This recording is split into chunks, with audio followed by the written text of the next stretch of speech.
talk about work ethic and how important that is in the molding of men. Yeah, we lived up basically kind of up a hill with a logging road, and we had no central heat or air conditioning in our cabin for most of the years of the boys, Wow. and they were cutting wood constantly. Yeah. I know a man who lives in a suburb, and so what he would do when his sons would disobey, he went out to Lowe's and he bought a pallet of cinder blocks. There were probably 100 cinder blocks, and then he put an empty pallet way on the other side of the backyard. And he would have the boys, okay, you dishonored your mother.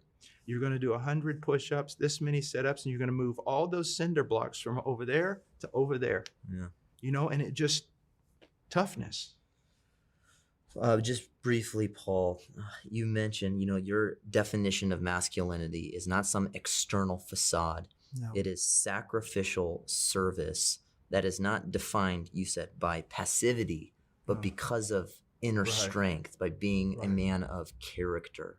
Is there anything else, if you're talking to a young man, and I was 15, 25, 35, and you say, if you want to be a man, you need to do this, what would you say?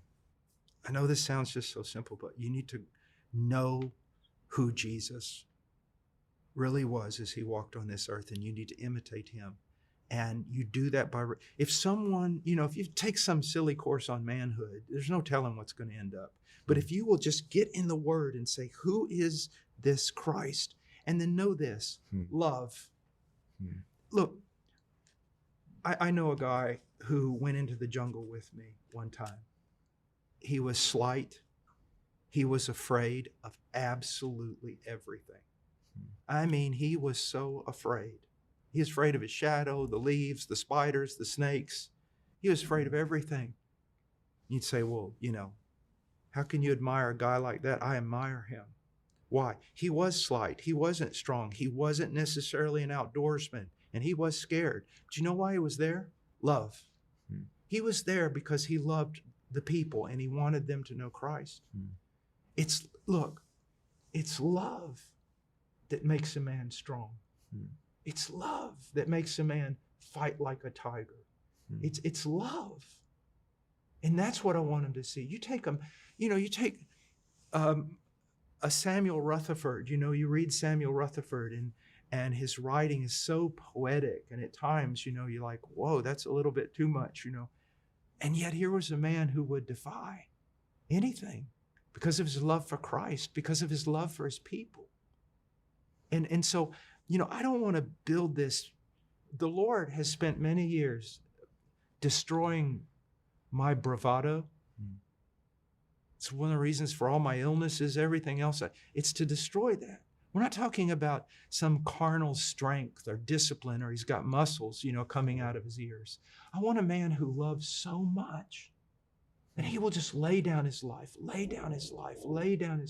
And he's not, if I would say the greatest cause of weakness among young men today is self-absorption instead of sacrificial love and service.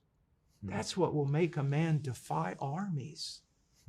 When bolder, bigger men turn tail and run, that little puny man who loves will stand his ground. He loves Christ. And someone will say, are you afraid? Yes, I'm afraid. There's been so many times I've been so afraid I didn't know what to do.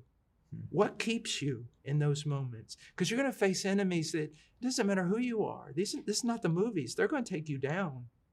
And what makes you stand is not that Krav Maga. What's going to make you stand is you've been conformed to the image of Christ and you love.